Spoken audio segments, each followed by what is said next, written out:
The world was engulfed in flames. World War II, a conflict of unprecedented scale and ferocity, had ravaged Europe and the Pacific.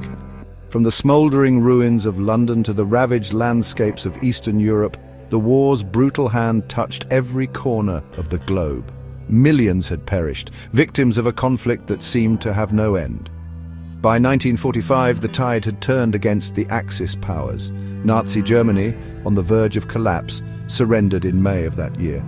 However, the war in the Pacific raged on, fueled by the fierce resistance of the Japanese Empire. The United States, deeply invested in the Pacific theater, sought a way to end the bloodshed and secure victory. The war in the Pacific was characterized by brutal island battles and heavy casualties on both sides. The Japanese soldiers fought with unwavering determination, often to the last man. The United States, facing this relentless resistance, began to consider a new weapon of unimaginable power. A weapon that could end the war swiftly but at a terrible cost. The world held its breath. Peace seemed tantalizingly close, yet the specter of unimaginable destruction loomed. The stage was set for a tragedy that would forever alter the course of human history. Deep in the deserts of New Mexico, a secret project was underway, hidden from the eyes of the world. The Manhattan Project, a gathering of brilliant minds and cutting-edge technology, toiled tirelessly towards a single goal: the creation of the atomic bomb. Led by physicists like Robert Oppenheimer and Enrico Fermi, the project pushed the boundaries of scientific knowledge. They delved into the heart of the atom, unlocking the secrets of nuclear fission. The potential power they unleashed was both awe-inspiring and terrifying. Time was of the essence. The war raged on, and the United States believed that this new weapon, this atomic bomb, could be the key to ending the conflict and saving lives in the long run. But the moral implications of unleashing such destructive power weighed heavily on the scientists involved. The Trinity test, conducted in the New Mexico desert on July 16, 1945, confirmed the devastating power of the atomic bomb. The world had never seen such a weapon, and the scientists who created it were both exhilarated and horrified by what they had unleashed. The atomic age had begun. The morning of August 6, 1945, dawned clear and bright over the city of Hiroshima. Located on Japan's Honshu Island, Hiroshima was a bustling port city with a population of over 350,000. The horrors of the war seemed distant.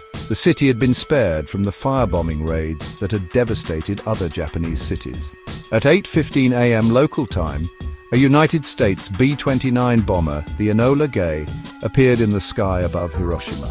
Unbeknownst to the citizens below, the plane carried a single atomic bomb, nicknamed Little Boy. The bomb, with a yield equivalent to 15,000 tons of TNT, was about to change the world forever. The bomb detonated approximately 1,900 feet above the city center. In an instant, Hiroshima was transformed into a scene of unimaginable devastation. The explosion unleashed a blinding flash of light and a searing wave of heat that instantly vaporized everything in its path. Buildings crumbled, bridges collapsed, and the air filled with the screams of the dying. The initial blast was followed by a massive firestorm, fueled by the debris of the destroyed city. The fire raged for hours, consuming everything in its wake. The lucky ones died instantly. The unlucky ones faced a slow, agonizing death from burns, radiation sickness, or injuries sustained in the blast. 3 days after the bombing of Hiroshima, the world reeled from the devastation. The full extent of the destruction was still unknown, but the reports that trickled out of the ruined city painted a horrifying picture. Yet even as the world grappled with the implications of atomic warfare, another tragedy was about to unfold. On August 9, 1945, a second B-29 bomber, boxcar, approached the Japanese city of Nagasaki. The original target, the city of Kokura, was obscured by cloud cover, and Nagasaki, a major industrial center, became the alternate target. At 11:02 a.m. local time, the atomic bomb Fat Man detonated over the city. The bomb, more powerful than the one dropped on Hiroshima, unleashed its fury over Nagasaki. The Urakami Valley, where the bomb exploded, was instantly flattened. The blast wave, traveling at supersonic speed, ripped through the city, leveling buildings and igniting fires. The suffering in Nagasaki was just as profound as in Hiroshima. Thousands perished instantly, vaporized by the heat or crushed by collapsing buildings. The lucky ones escaped the initial blast but faced a lingering death from radiation sickness. The bombing of Nagasaki, coming just 3 days after Hiroshima, solidified the horrifying reality of the atomic age. Section 5. In the shadow of the bomb. In the aftermath of the bombings, a stunned silence fell over the world. The sheer scale of the devastation defied comprehension. The world had entered a new era, defined by the power of the atom. The bombings led to Japan's surrender and the end of World War II. The United States became a superpower overnight. The world grappled with the moral implications of this new weapon. Some argued the bombings were necessary to end the war, while others condemned them as acts of terror. The debate over atomic weapons continues to this day. A priority was placed on aiding survivors and understanding radiation effects. A new term entered the lexicon hibakusha, meaning explosion-affected people. This term encompassed survivors and their descendants linked to that fateful August. Section 6. Scars that never fade, the hibakusha. The hibakusha, the survivors of Hiroshima and Nagasaki, bore the physical and psychological scars of the bombings. They had witnessed horrors beyond imagination, seen their loved ones perish in the blink of an eye, and lived with the constant fear of radiation poisoning.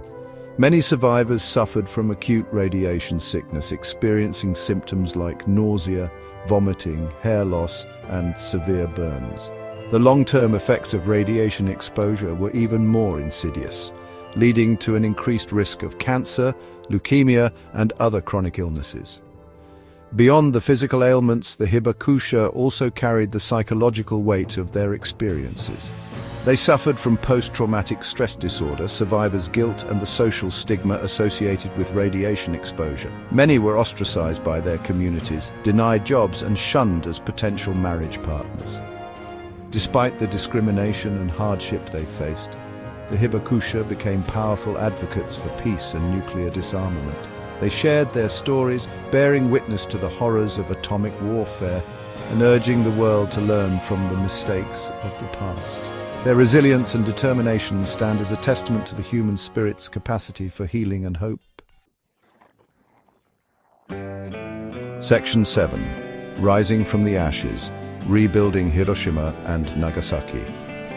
In the wake of the atomic bombings, Hiroshima and Nagasaki lay in ruins. The once thriving cities were reduced to rubble, their streets littered with debris and the stench of death hanging heavy in the air. The task of rebuilding seemed insurmountable, a daunting symbol of the long road to recovery that lay ahead. Yet the spirit of the human spirit persevered. With remarkable resilience and determination, the people of Hiroshima and Nagasaki began the arduous task of rebuilding their shattered lives and cities. From the ashes of destruction, a new spirit of hope and renewal began to emerge. Driven by a collective desire to honor the memory of those lost and to create a more peaceful future, the cities embarked on ambitious reconstruction projects. Modern buildings rose from the rubble, parks and memorials were created to commemorate the victims, and a renewed focus on peace and reconciliation shaped the city's identities. Hiroshima's Peace Memorial Park, built on the site where the bomb detonated, stands as a poignant symbol of the city's commitment to peace. The park, with its iconic Genbaku dome, serves as a reminder of the devastation of war and a call for a world without nuclear weapons. Section 8. A legacy of peace, remembering the past, shaping the future. The atomic bombings of Hiroshima and Nagasaki remind us of the devastating consequences of unchecked hatred and the immense destructive power we possess. The events of August 1945 ignited a global movement for peace and disarmament. It is a story of immense loss, suffering, and resilience, but it is also a story of hope and the pursuit of a peaceful future. The paper crane symbolizes peace and longevity in Japanese culture. Inspired by Sadako Sasaki, millions of paper cranes are folded each year as a symbol of hope. The bombings remind us of the importance of diplomacy and understanding in international relations. They urge us to choose peace over destruction. The lessons of Hiroshima and Nagasaki remain relevant, urging us to choose peace.